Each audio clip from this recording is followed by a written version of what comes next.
So pretty. Okay, that looks better. I'll be saving it for you. All right. You're protecting it. How about that? You're gonna sit here last, you're gonna sit there. I'll sit in. You got to. Anybody left? You know, which one's it? Yes, he would. You can go out for Oh, some of us dirty. Gail's going upstairs. Okay, well, let's get started. If I see everybody actually sitting down, I will start. And I'll take the rest. So the nice thing is, everybody, well, there's a lot of Guelphites here, but we got people from Burlington, people from Oakville, people from Kingston, and me from planet Earth. So Guatemala and Belize revisited. I call it revisited because 30 years ago, my friend Les here said, "Hey, you want to go to Belize?" And I said, "Where's that?" I remember Belize being called British Honduras when it was a British colony, and I was a kid stamp collector, you know, and the British Honduras was one of my favorite stamps, so it was pretty cool. Les and his partner Judy and a couple of other people, we all traveled down to Belize for, what was it, 2 weeks? Did a little touring. So my daughter phoned me up last year and said, "Dad, I need to take a week off to go snorkeling in Belize. You want to come?" I said, "Yeah, I'd like to do that, but I'm going to be retired after December. Maybe it would be a good time for me to think about it like a little more of an extended journey, not just a week." And so I included Guatemala, which is right next door, as you'll see, because I had actually visited Guatemala 50 years ago. And I actually had more hair and it was a little longer, and I had an old telephone truck that I converted into a camper van with tie-dyed curtains, and I drove from Toronto to the Yukon and then down the west coast through Guatemala. And I was very impressed with Guatemala in the mountains. The Mayan people who still live there, really protective of their culture and not very westernized, you know, like, you know, we do have indigenous cultures in North America, but it's not like the whole place is theirs, or it doesn't feel that way anymore. But in Guatemala it does. So just to start off the show, this is just a view from my hotel room in Belize, one of the hotels. A tourist is getting her hair braided by some local ladies. There's a boat getting ready to go snorkeling over in the far left there behind the branches. So it was really a pretty little spot to just kick back and enjoy the environment. But before we do that, I want to just show you where Belize and Guatemala is. All those gold stars are places I visited and really enjoyed, and sort of put it on the Google Maps so I won't forget it. But Belize and Guatemala is just that little section there. Guatemala is about 18 million people, and Belize is less than 500,000. You know, Belize could just be a province of Guatemala, and Guatemala could just be another state in Mexico. But they're independent countries, quite different in each way. Belize has got quite a strong economy. Like in Barbados, it's 2 Belize dollars to 1 American dollar, and so it's really a strong economy, fairly strong anyway, compared to Guatemala. So just to give you a little more idea, the first place I went to after landing in Guatemala City was Antigua, which is the ancient capital of Guatemala, and actually the whole region. And from my trip there 50 years ago, I remember how beautiful Lake Atitlan was, and so I made sure I would go back there. Simon, did you leave from Toronto and then go to Toronto, Mexico City? you had to connect to Houston, Houston to Guatemala City. So from back to Guatemala City, I flew to Tikal, actually to the little town of Flores on that lake down there, and then I met the sister of a lady I met in Portugal who said, "Oh, you gotta go visit my sister if you go to Tikal." So her sister arranged to have a nice coffee with me and arranged for a driver to take me into Tikal. Tikal was the largest pre-Columbian Mayan city, and it was only discovered, well, it might have been known about, but only uncovered basically in the 50s and 60s of the last century. From there, I crossed over the border and went into the mountain area, Mountain Pine Ridge, and stayed at a lodge called Calico Jack's just to see what it was like. And then I heard about this renowned birding place on these lagoons called Crooked Tree. So I wanted to stop there. And then I took a taxi down to Belize City and then out to these keys out here. This little islands here are called Key Cocker. And San Pedro is the town at the tip of this key, Ambergris Key, where we finished our trip.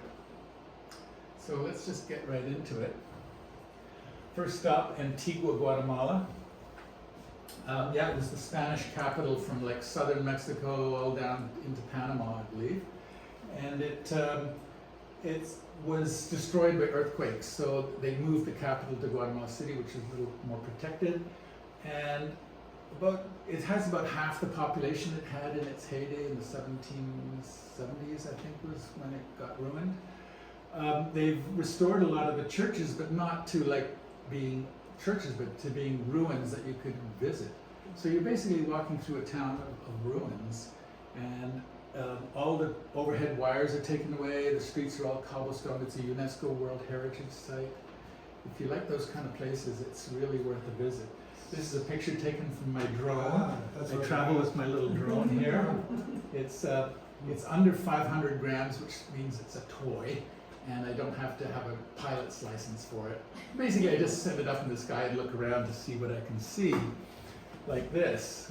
So there's the main square, the trees, and this long colonnaded front, that was the captains general of the Spanish, whatever, this is where the headquarters was for Central America. Today it's a beautiful art gallery, modern art, historic art, something worth visiting, and all free.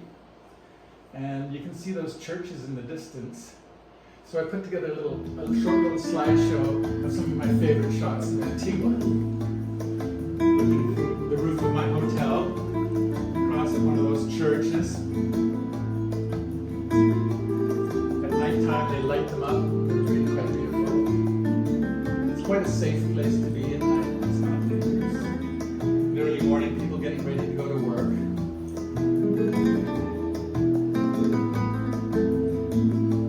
Selling ice cream on the street. That's that colonnaded front there.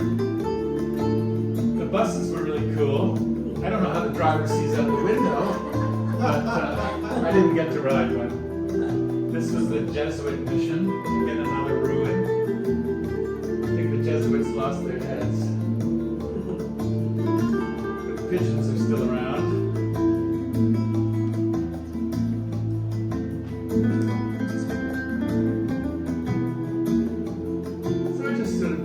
Around my camera or my phone and just took little snapshots of people going to work, kids going to school.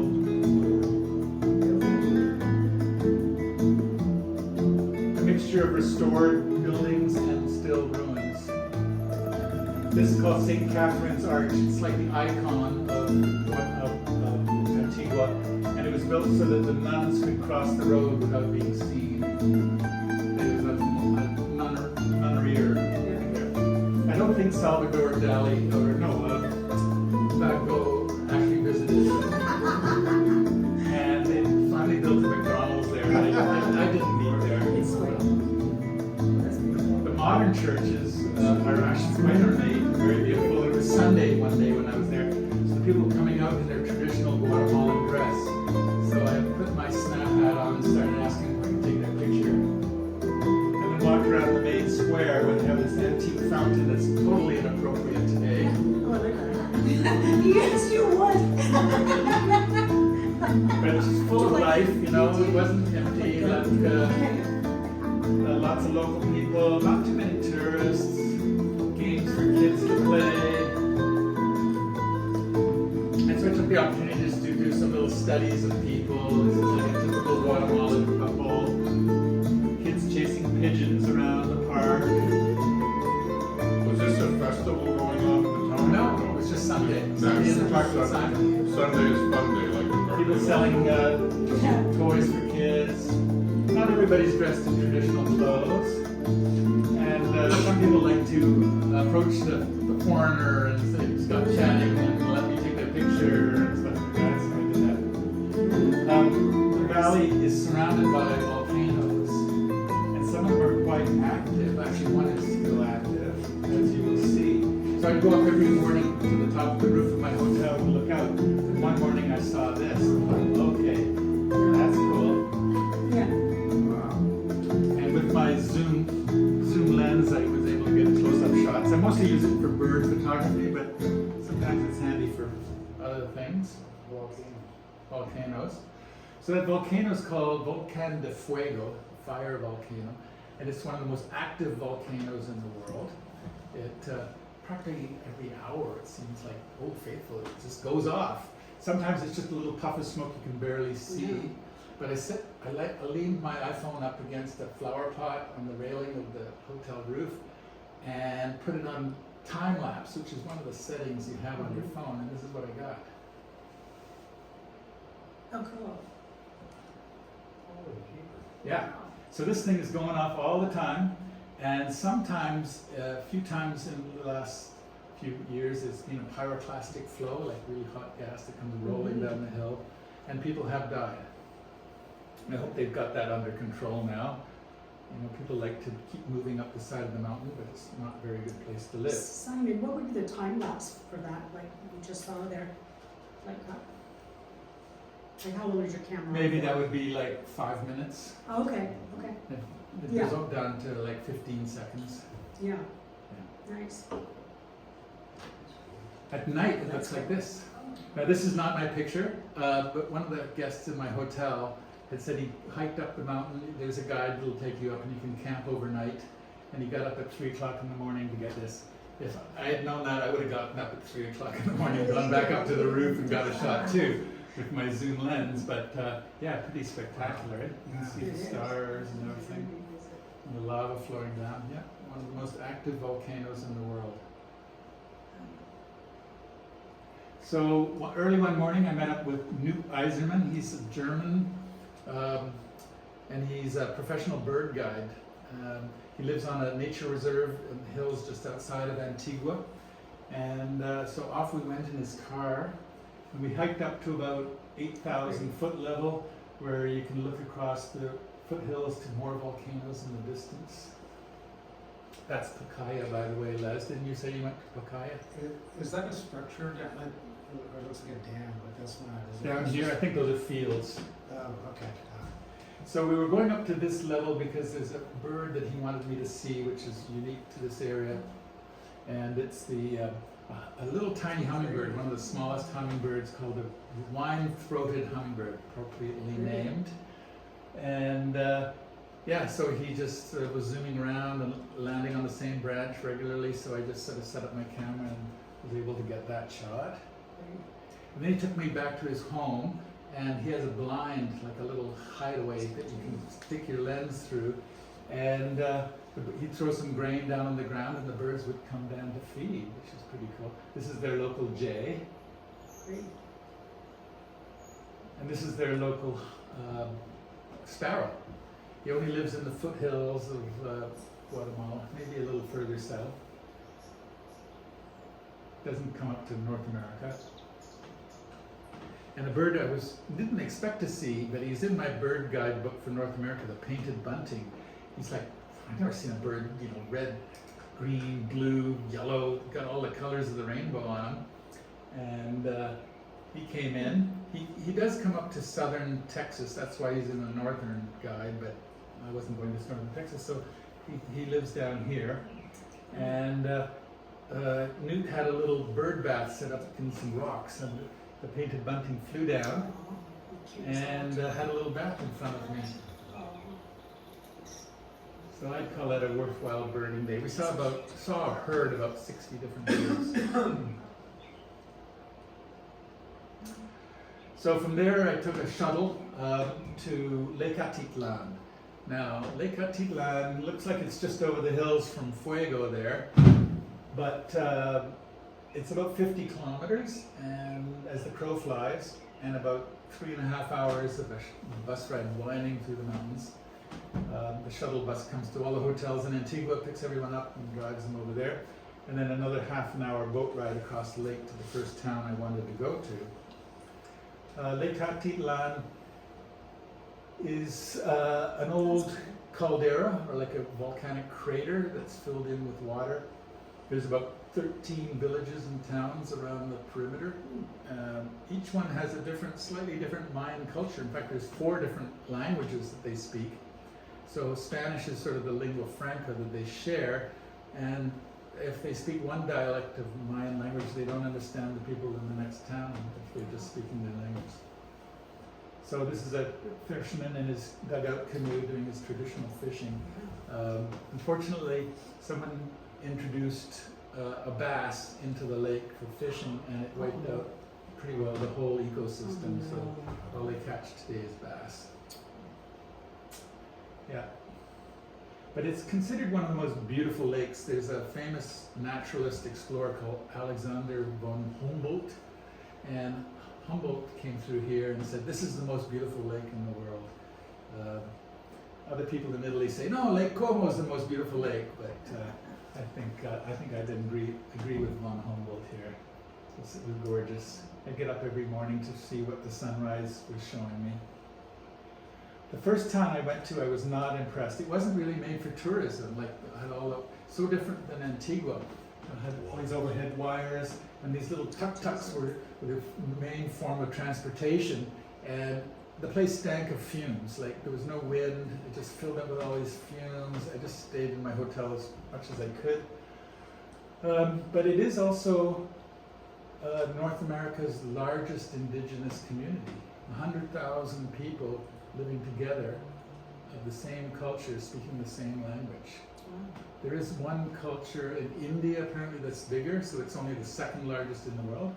But, you know, it was interesting. And I learned all this guy from this guy, Mitch, who I was walking around the main square looking for the ATM. You know, I needed some cash. And he said, yeah, can I help you? I said, yeah, where's your ATM? He said, follow me.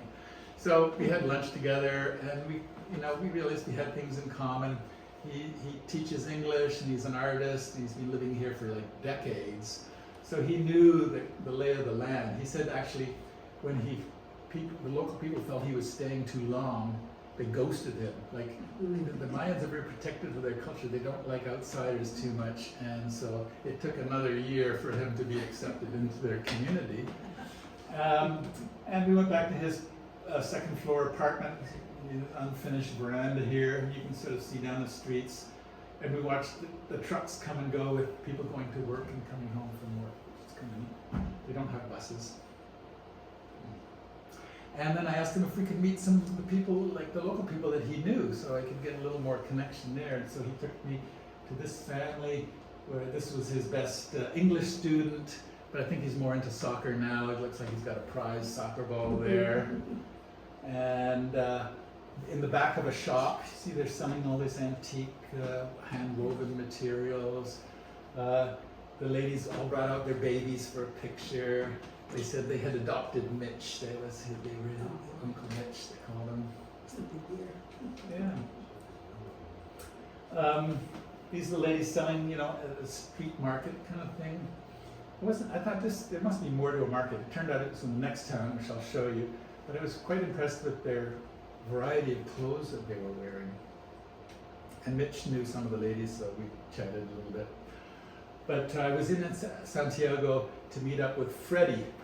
And Freddie spoke perfect English. I said, how did you learn English? So he says, oh, I go up to Canada every year. I'm the supervisor of cherry pickers in Kelowna.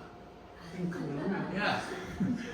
So he said about 500 men or women from around the lake come to Canada every year as migrant workers. Anyway, he was going to take me to see a bird that I had seen before, but it's the national bird of Guatemala. And so we hiked for about 2 hours up Volcan Atitlan. These teenagers with these loads of wood on their back, like heavier than they were, they're going down, going up, and like wood is they can't afford, fuel like propane or whatever, so they use wood, and they actually, I don't know if it's legal, but they take it out of the forest. And the bird we were there to see was the resplendent quetzal. It's the national bird of Guatemala, as I said, and it's also the name of their money, quetzal. So you pay like $1, it's a quetzal. And the quetzal was name for the bird because of these long feathers, which were traded as money back in the pre-Columbian time. It's one of the most beautiful birds in the world for sure. This is the male, only he has these long tail feathers. And Freddie knew where he would be, we just had to wait there because they have a nest in this, or they're building a nest in this old stump. And they protect it so no other quetzals will take over the nest. And Freddie had actually taken the BBC nature crew there the day before, the week before, to see it. So fortunately I had my camera on burst mode when he took off, and I managed to get that lovely shot where you see how his feathers fly through the air. After he flew off, the female flew in. You can see she's not quite as resplendent, but still pretty. No long tail feathers. And then I looked over to see where the male had gone, and I got a little video of him with his feathers flapping in the wind. And you can see that crimson breast. Yes. In the sunlight, it would be just as brilliant as his iridescent green feathers. That's me breathing heavily. They're not part of the parrot family, are they? No, they're part of the trogon family. It's a type of very colorful bird called the trogons. Yeah. Mm-hmm. The national bird of Cuba is a trogon. So one thing I wanted to do in Santiago before I left was visit the shrine to Maximon. He's kind of a famous Mayan deity there. And I think that's not really a guy, that's some sort of puppet or figurine. But once a year they move the shrine to a different house, and it's a great honor to have him in your home, and they parade him through the streets. The Spanish name, or the Christian name for him is San Simon, so I take him as my patron saint. But he's a trickster, and he's a god of light and dark. So he also likes to drink and smoke. So the attendants sit around chanting in their local Mayan language, and they keep his cigarette burning. Make sure it's and here's a man coming in the room in traditional Mayan clothes. And you bring an offering. So I didn't have any whiskey, or I didn't have any cigarettes, so I just left some fruit and a few coins. But really interesting. You're welcome to come, it's just in someone's house. You just have to ask around, okay, where's Maximon? And you sit down there, and then another laneway, and suddenly you get there. I don't know, Maximon looks like a pretty well-dressed dude, but maybe he doesn't look too happy, I don't know. Yeah, time went on, eh? Yeah, time went on. Yeah. So from visiting there, I went to San Pedro. I took a water taxi, which is the way you get from one village to the next if they're not too close, to San Pedro around the volcano. And again, I noticed the ladies had, really colorful clothes, but different clothes. So I just, and it had a real market. This was a real market town. And so I just found a place to sit, a little stool in a corner, in a shady corner, and pulled out my camera and did sort of candid pictures of their clothes. I didn't want to intrude on their personal world, so I did this little slideshow, which I will show you now.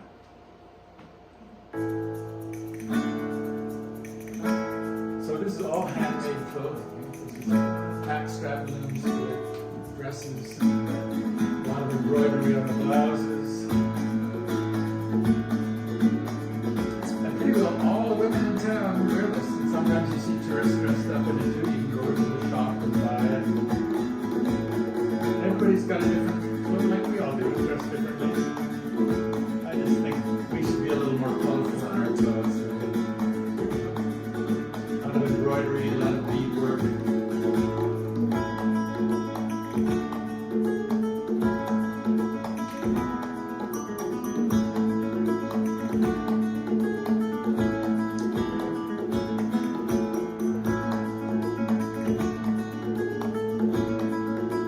When I was in Guatemala 50 years ago, I actually started buying, when people say, can I buy your old clothes? And I took them back to San Francisco and sold them on the street.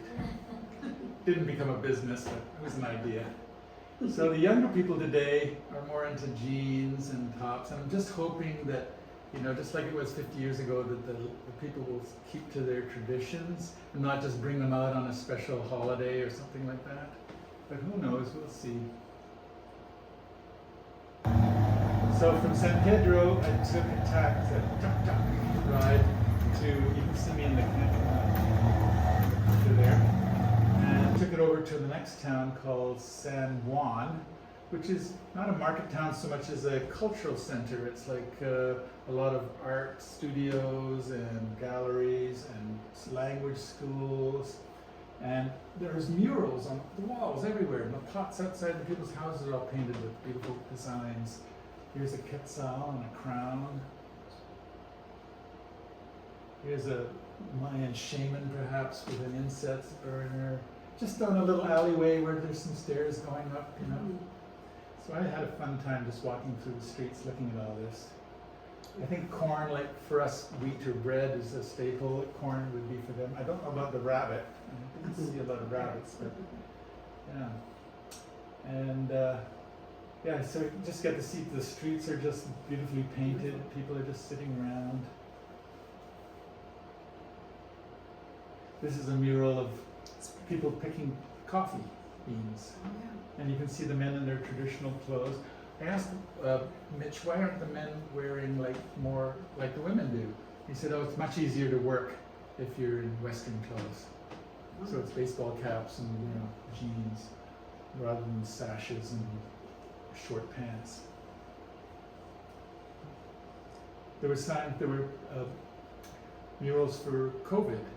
So this guy's saying, stay in your house. Yeah. And to just show the local people that everybody's doing this, you know, they had Putin and Angela Merkel. I don't know about Obama. I think he was the previous, but maybe they didn't want to put Trump on there. I don't know. Yeah, that's right. It's fake. So from San Juan over there in the distance, I took a water taxi. This is from my drone to the dock at San Marcos. Now San Marcos is a totally different scene. It's like going back to Hippieville. Ashrams and yoga studios and retreats and I think that's where my friend Chris Waddington lives. yeah, it could be, Yeah, I think that's where she because there was almost more expats there Yeah. than there were locals, Yeah, to be honest. that's for Uh, sure. Yeah. And look at this beautiful surroundings. I mean, you know, and the water is pure, crystal clear. You can go swimming. It's not too cold. Around the bend there's a little pad you can jump off into the water. It was really nice. So I spent Was it 4 really nights warm? there. How were the temperatures? Good. It was like eternal spring. You know, it was like it's a little hot in the day, but it cools off in the evening. It was really nice and peaceful. Like you could just sit by the water. So I had a hotel that had a walkway all the way down to the water. And you didn't have to go back into town, but yeah, just ducks and just very peaceful. I rented a double room. I was going to be traveling with Peter, another travel friend of mine, but he got stuck in Turkey, a long story, and so he couldn't come. But I had this double room booked in a hostel, and it was kind of peaceful until I went to bed that night.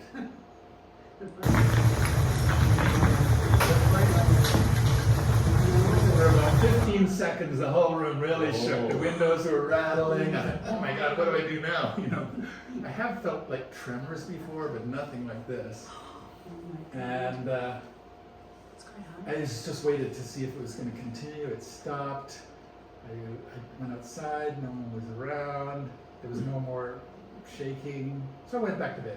The next morning, everybody was talking about it. Did you feel, you know, Yeah. even people on the other side of the lake that I'd met, I texted them, hey, the whole of that part of Guatemala felt it. So just to calm my nerves, I went to a yoga studio. Meditating. And turns out Francois, a Frenchman, had just come back from Rishikesh, you know, where the Maharishi and met the Beatles and all that. And he was teaching Hindu chanting, you know, like Yeah. Om Ram. Yeah. You know. Mhm. So I sat down and crossed my legs and joined in. And then when I tried to stand up, I realized I can't stand up. After sitting cross-legged for half an hour, I was just immobilized. So they got me a chair to sit in for the rest of the session. village. All kinds of gurus, some you might not want to trust. You know, when you get off the boat at the dock, there's all these posters for every different kind of thing. You know, I don't want to go with that guy. I checked out the sacred psychedelic totem. I said, like, no, I'm not going to do that. I'm too old for that now. Mushrooms. But it's called Bufo Alvarez, if anybody's interested. But are you supposed to lick the backs of everything? Yeah, it's the lick the back of the toad. Yeah, you get an instant transformation of consciousness. But another poster caught my eye. I was born on April Fool's Day, and so this is a full moon thing. They only do it once in a while, and it was like, like 1,000 Arabian Nights kind of thing, at a place called Starry Nights, way up above St. Marcos in the hills. So I thought, okay, I'll hike up there. And they had food and stuff like that, and a small fee. But it turned out to be like a circus school. It puts on like a skit between acts, like a Cirque du Soleil kind of thing, but more down home kind of style. And all the performers come out and do their different things with fire and those curtains that they roll through and stuff like that, hula hoops.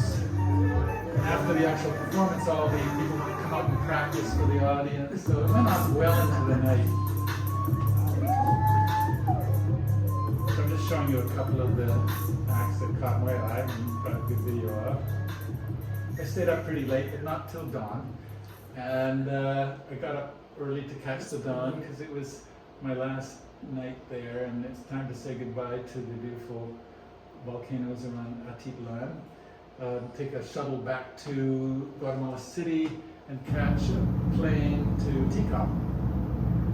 So Tikal is not only a Mayan ruin, but also a huge national park in the north and northeast of Guatemala. And because it's never been developed for agriculture or forestry, it's a preserved old growth forest for what they would have. And so there's a lot of wildlife there and birds, so I thought I'd be lucky to see things there. But what's really striking are the pyramids. And like every 20 years or whatever it is, according to the Mayan calendar, they'd have to build another one. So it's just a place that's filled with these different sizes of pyramids with temples on top. You can see there were little people down here to give you a sense of scale. And the central plaza was where the royal court would live. Like the other people had to live outside of that and come in on market days and things. But it's built out of limestone, kind of like Guelph was. The bedrock is all limestone, and the water would seep right in. There's no rivers or creeks, so where they would quit a quarry, they would stucco it so it would preserve the water, and they'd make their roads really wide so the water would rush off the roads and into their reservoirs. That's how they preserved it. It sort of went from about 4th century BCE to the 10th century of this era. So just spent a couple of days wandering through the ruins. At that time, there would have been no trees. The Mayans would have cleared the trees, and it would just be more open space. This is the temple to Cacao, or Lord Chocolate, who was one of the greatest rulers of the time.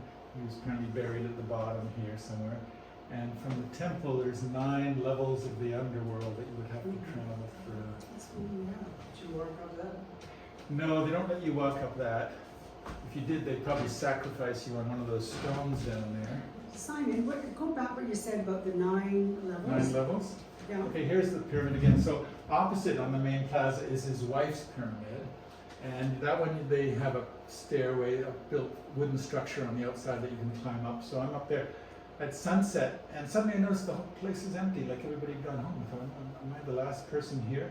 But there you can see, you count 1, 2, 3, 4, 5, 6, 7, 8, 9. Yeah.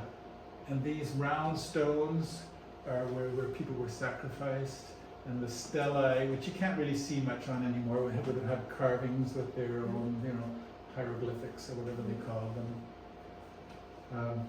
Really interesting place. Mm-hmm. Of course, I had to hire a bird guide.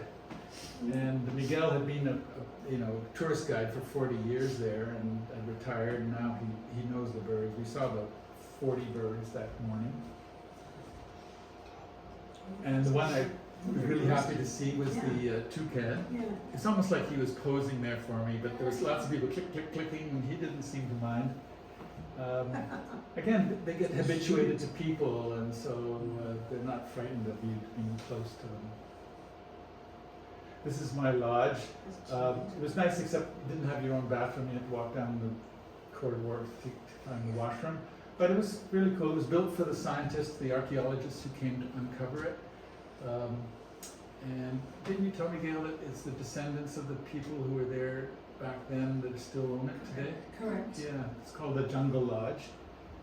A little expensive for my taste, but that's where you sort of had to stay if you wanted to be there in the park, right at the gate. And beautiful gardens, beautiful flowers everywhere. So I'd go exploring with my camera, saw some pretty cool caterpillar. Now, on my phone, I've got this app called iNaturalist. Yes. And so you just take a picture of it, upload it, and the artificial intelligence will take a good guess at what it is, and then other experts will go in and confirm that's what it is. So I did that and found out it's called the lunar Udisnia, and that's what it looks like as a moth. That's just taken off of iNaturalist to give you an idea. But yeah, these kind of things, they look pretty cool, but you don't want to touch them, You don't know if those little hairs are poisonous or not. So this is an orb web, right? An orb weaving spider, but huge. It was like this big and stretched out up between the trees. And just caught it in the backlight. And then I went in close to see what the creature was. So it's called a spiny-backed orb weaver. And I just put him on the loop there so you can see him. At night you find tarantulas. Now I took a picture of this, it turned out it's not a tarantula, it's a wolf spider of some kind. But a Dutch couple at the hotel that I'd become friends with said, "Hey, we just met a guy that's going to sneak us into the park after dark. You want to come?" Yeah. So we couldn't go through the main gate, so we went through the jungle to get in at the back, and with flashlights, and we saw pink frogs and whip scorpions and bats and foxes and all kinds of cool creatures. But the coolest thing was seeing the stars. And so I took my phone and I just leaned it against one of those little stellae and pointed it towards the temple and just waved my flashlight over it. And the phone did a perfect exposure for me. And I watched it several times. But look at the stars. You just don't see that here, right? You have to go somewhere like in the middle of the ocean or in the middle of the jungle in an open space and you see that. So the last place we went was the astronomy temple, where it's flat on the top, and we lay back for like half an hour and just let it absorb. It was one of the most magical, mystical experiences. You can see Orion's belt here, and that bright one at the end there, that's Sirius, the brightest star in the sky. And this little group down here is called Pleiades. In Japanese, the word Pleiades, I worked for the Japanese astronomy once, and it's called Subaru. And Subaru, if you look at the logo on Subaru, it's those stars. So here's one of those reservoirs that the ancient Mayans had built, and the scientists, the archaeologists, had to have water while they were there, so they just restored one. And so it's right beside my hotel, the Jungle Lodge. And people kept coming by, locals, and say, "Cuidado, careful, there's a crocodile." And they said, "Yeah, I got it. I didn't see the crocodile, but I did see some cool birds. This is a limpkin, and he's a snail specialist. Oh. So he just sort of stabs it, and then I don't know how he gets it out, but yeah, that's what he eats. You hear that roaring in the background? Yeah. It's the howler monkeys. Oh, monkey. You hear them again on this one. This is there were two wood rails walking on beautiful birds. And not, you know, they were like from me to you, like not frightened at all. I didn't really have to use a zoom lens.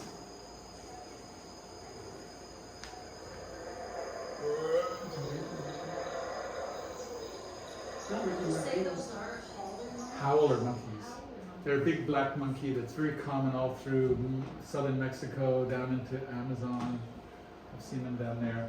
And they howl to let you know they're there in the morning, you know, and then they go for a nap, and then they wake up and they howl again. And they got special throat sacs to amplify their sound. This is their local turkey, again.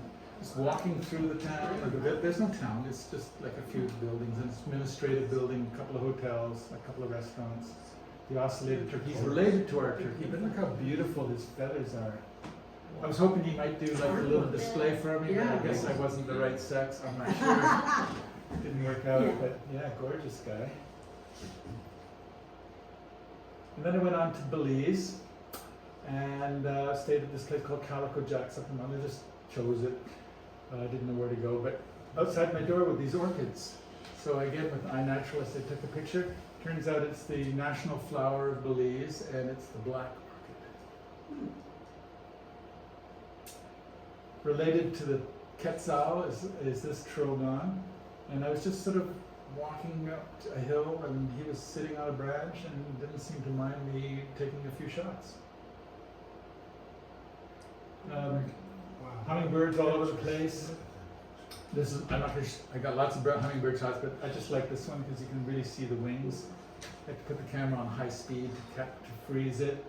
I think they misnamed him as the white-necked. He should be the white belly or something, but anyway, beautiful bird. And down the road from Calico Jack's was a butterfly farm. Oh yeah, that was one of the reasons I wanted to go there. Love butterflies too. This is the Mexican blue wing, and this one's the malachite. Malachite's a name for a color of green. And they'll land on you. It's in it like an aviary, but for a butterfly place with netting, so that you're inside this big enclosure, bigger than this 2 rooms. And they like the salt on your skin. If you're perspiring, they will lick the salt. Anybody want to guess what that is? It looks like a bird dropping. It's a little caterpillar. They disguise themselves as bird droppings so that the birds won't eat them. Actually, the black swallowtail, which lives around here, he does the same thing. I grow fennel in my garden because the black swallowtail will come and lay their eggs there, and then you can raise them. But they go through a stage that looks like that. And the owl butterfly has like spots in his wings to imitate, he's like a snake. You see the snake effect? Yeah. So that so a bird will You run the mouth. have a second thought before it tries to bite on. So really interesting, learned a lot. And then I carried on to Crooked Tree, which is this series of lagoons and creeks, and this beautiful lodge just out in the middle of nowhere with birders from all over the world, Germans and Brits and Americans, and every morning they would take you out on a little boat and cruise around with a guide and spotting what was you see. You see the boat's called a snail kite. So the first thing we saw was a snail kite. And this is a predator, like a raptor, like a hawk, that eats snails. Apple snails are called. And look at the hooked beak he's got just to winkle out the snail out of his shell. Another beautiful hawk, a black collared hawk. Never seen him before.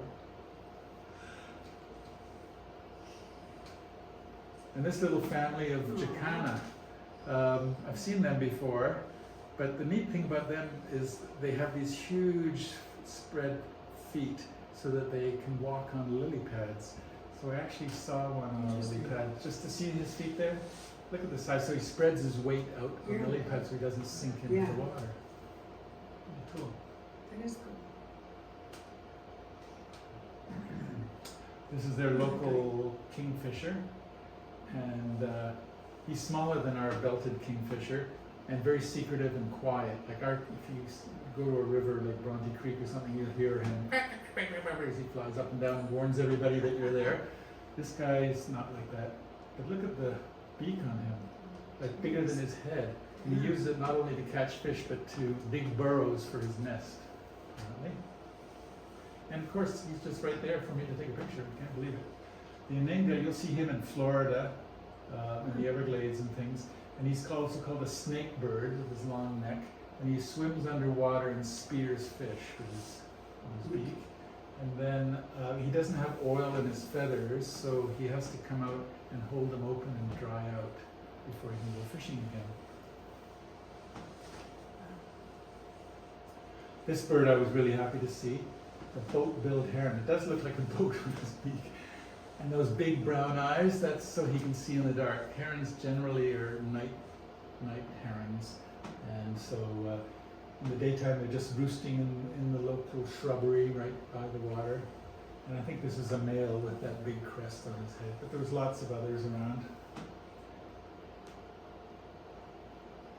Another bird I had never seen the boatbill before, but this vermilion flycatcher, a beautiful bird I have seen in different places, but never got so close. And basically he just sits on a little branch like most flycatchers do, and then flies off to catch an insect and then returns to that spot. So then you can just sit up and wait for him to return, and he doesn't seem to mind at all. But he's so handsome, he probably lets his picture being taken. So it was a beautiful 3 days, just, watching the sunsets and the calm waters and chatting with people from around the world who love the same thing you do. It's really a peaceful place to spend a few days. And then it was time to go meet my family and some friends at Key Cocker. I told you I went down to Belize City, took a ferry up to Key Cocker. And this is like a really laid back, it was sort of made famous by hippies back in the 60s and 70s. It's more commercialized, as you can see today, but it's still no pavement. The roads are just sand. The only vehicles are bicycles and what they call club cars, which are like golf carts kind of thing, which you can rent. But people just sitting around. Every corner seems to have a bar, bamboos, or a snorkeling shop, or a hotel down the street. It's just really cash. I'd go back there for sure. And I wasn't going looking for birds here, but I was lucky to see a fisherman unloading a catch, and all the frigate birds were swarming around them really low. And they're the pirates of the sea. They steal food from other birds. Reminds me of the Alfred Hitchcock movie. Yeah, maybe. No, those were seagulls. So I met up with my daughter Heather, and it was her idea to come to Key Cocker to go snorkeling. And she's a great gal. She's my eldest child. She lives on Lake Scugog. Does anybody know where that is? Up there? Where Port Perry is and so on. And she works remotely in an old log cabin there, and does her nonprofit helping upgrade the environmental standards for hospitals and schools and big institutions. So she's doing really well. I'm your local Guelph representative here. And we met up with my friend and fellow traveling buddy Paul Zago and his daughter Kate. So it was dads and daughters kind of for a few days. We all got on. It was too windy to go out on the water for a couple of days, but then on the third day it was calm enough to head out, and we joined a little crew. You see this white line of surf in the distance? That's like the second largest barrier reef. It's called the Mesoamerican, after Australia's. And what happens is, like, the swells and the waves, the big waves coming off the sea, would break on that barrier reef and then leave nice calm waters inside of the barrier reef. And it's a short boat ride from Key Cocker out there. And before I left, I bought on Amazon this little case that you slip your iPhone into, and then you connect it with Bluetooth, and you can take video or stills or selfies and zoom and all that stuff. So it's really good. Worked really well. And these are a couple of still pictures that I took just to show you how the coral in that calmer water really grows bigger and very close to the surface. Otherwise you'd have to dive deep to see big coral like this. A lot of sea fans. And some fish, but yeah, I was there, I wanted to see what fish there was, and I was really pleased. Here's my daughter in the distance.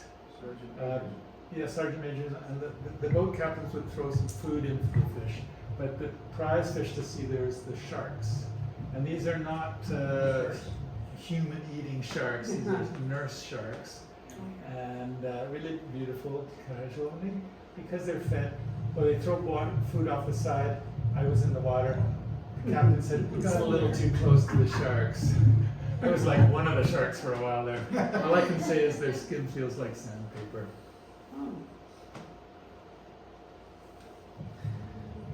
An eagle ray, the spotted eagle ray, comes swimming by a couple of times. Really pretty bird. He's like a bird, isn't he? That's a stinger. See the stingers there? These guys actually have 5 stingers there. I think on the next shot you can see them. Yeah. That's beautiful. And there's another kind of the regular stingray. They feed them in Key Cocker. The guy's throwing sardines into the water, and they're very docile. And they let the tourists, feed them. They're like half the size of this table, maybe. They're really big, and you can hold them in your hand, and this giant of a fish comes up. He doesn't have the teeth to eat your hand, so I guess it's okay to do it. How many people would be brave enough to do that? Hands up. I didn't do it. I wanted to keep my camera in my hand. So another cool thing that you can do in Key Cocker is feed the tarpons. Does everybody know what a tarpon is? It's this big fish, big silvery fish that's popular to fish in Florida and stuff.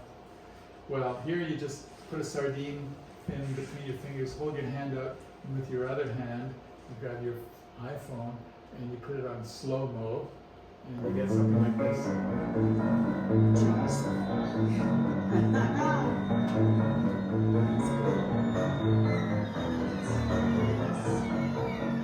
Let's do that again. That's good. He doesn't have teeth either. That's cool. So those are narrow shots for Instagram. This is what it was like when I took the picture. See how he turns like that? And even the whoops, let's go back. Hold on, I'm not ready for that yet. Even the pelicans wanted to get in on the action. But I wasn't ready. I wasn't doing any feeding of the birds today. So from Key Cocker, we went on to San Pedro. Now, when I was in San Pedro with Les here in 1993, I was really into 3D photography. So I'm going to pass these out. These are some 3D glasses. And you got to hold it in your right hand so the left eye sees red, okay? It's just a little short review of some of the pictures I took back in 1993.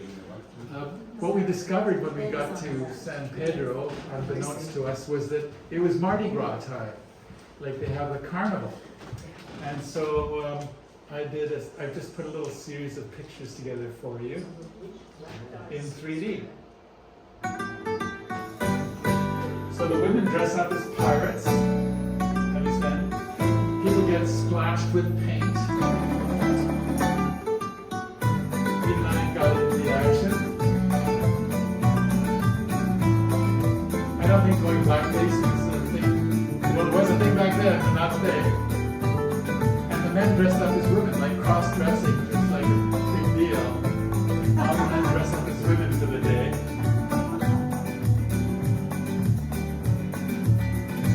She looks pretty cute. And at the end, they have a wedding where a man dressed up as a bride meets a pirate. They get married. So that was a lot of fun. Okay, that's the end of that show. That's cool. today it's still going on. It's a big 3-day party. The trouble was finding out which day it was on because all the websites had like last year's Mardi Gras. And it changes the dates because of what you call it, Easter, right? Easter changes, so the Mardi Gras changes. Anyway, we figured out from a friend from Guelph who was living there when it was. And in the evening, the lights come on, the cars, there'll be club cars, and people come out on the streets.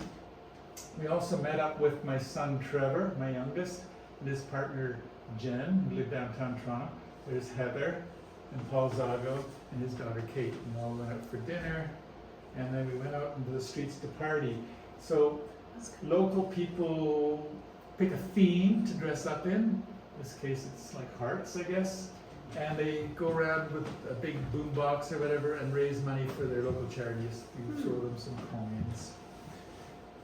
This is a bunch of guys and gals as gangster malls or something, you know.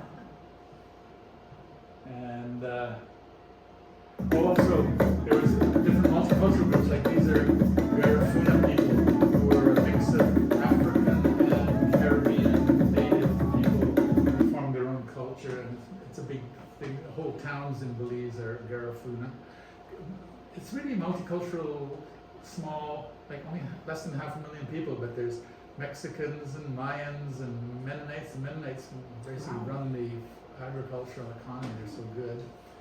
And, you know, Creole and Mestizo and Garifuna people, and then all the tourists as well. So the people have a good time, playing music, all the streets are full of dancing, tourists get involved. Everybody gets pissed drunk. Barbie was a big theme that year. Even Kent got into the action back there.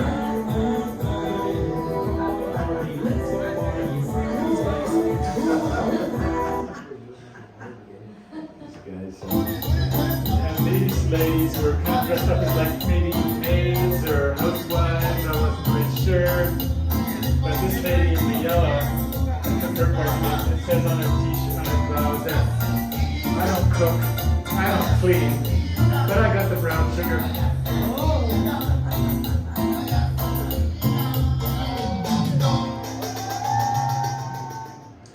Meanwhile, down in the main square, the younger crowd were having a rave, and I was warned by my girlfriend, put some coconut oil in your hair so that the paint doesn't stay. And yeah, it was like I got close and they're just throwing paint around. You can see someone in the background there is doing, and they're just dancing away. There's Heather and Jen, you got in on the action. Even the little kids covered in paint. The tourists, including your local Guelph representative. So it was fun. We did go snorkeling in San Pedro. There's a big, beautiful marine reserve there, and more nurse sharks swimming around. And on my last swim, I had the phone in the case, jumped in. This is seagrass, a whole bunch of stingrays. All the boat captain says is, don't stand on the stingrays. Okay, floating up in the water. I was floating, looking down, so it's not very deep. They're looking for food. They're hoping that I brought some food for them, which I didn't do. But I saw something I'd never seen before, and you'll see it in a minute. It was a loggerhead turtle. So I'd seen green turtles before in Barbados, but this guy's look at the size of his head. That's why they probably call him a loggerhead turtle. And he didn't seem to care. I listened, so he swam right underneath me, and right between my legs. And I just sort of bent over with my phone and kept filming him as he swam away. Yeah. A moray eel came out to check me out. I'd seen them like hidden in the rocks, but he came up and swam and said, nah, you don't have any food, okay, bye-bye. Yeah. So on the last day, we'd heard about this place out on the quay called Secret Beach. I thought, okay, this will be really chill. You know, well, it turns out there's 10 restaurants and deck chairs for everybody, and it wasn't so secret after all. But the drinks are pretty cool. Yeah. So we just had a nice, relaxing last day, and we had rented a club car. So we, after sunset, we drove ourselves back through the lagoons, and the next day, we had to say goodbye. There was a Cheshire moon smiling down on us, and Paul and Kate went on to Cartagena in Colombia. Trevor and Jen stayed another week in Belize, and Heather and I flew home from Belize City to Toronto. And that's my story. Wow. That's good. That was 142 slides if it seemed long. No. Was it really? Wow. Didn't seem like I could have shown you a lot more, but I tried to keep it not from getting too repetitive. it's very good. Thanks for sharing. Yeah. Some of those pictures are taken, all those underwater ones are iPhones, and the insects and the stars at night, those are all iPhone. Yeah. I also have this big camera, but it's you know, I'm getting all this. Incredible. It's a lot of What you glass, can do but this is with good that. for birds. Right. Mhm. Wow. So these are my three things: the underwater case now, the heavy duty big camera, and a drone. Yeah. It's nice with the drones. Like they say, oh, you're not allowed to have a drone. Just put it in your backpack, put it through the checkout. Nobody, you know, unless you're carrying bottles of water or something, they're not going to check. No. So it's been Does that fine. fold up? Sorry? Simon, does that fold, do those wings? Yeah, fold those up legs, now yeah. too? So yeah, so it folds in like that, like that, like that, like that. And then you put your iPhone, your phone, any phone, into a little controller, a little like kind of like with joysticks and stuff, Yeah. and then it goes up.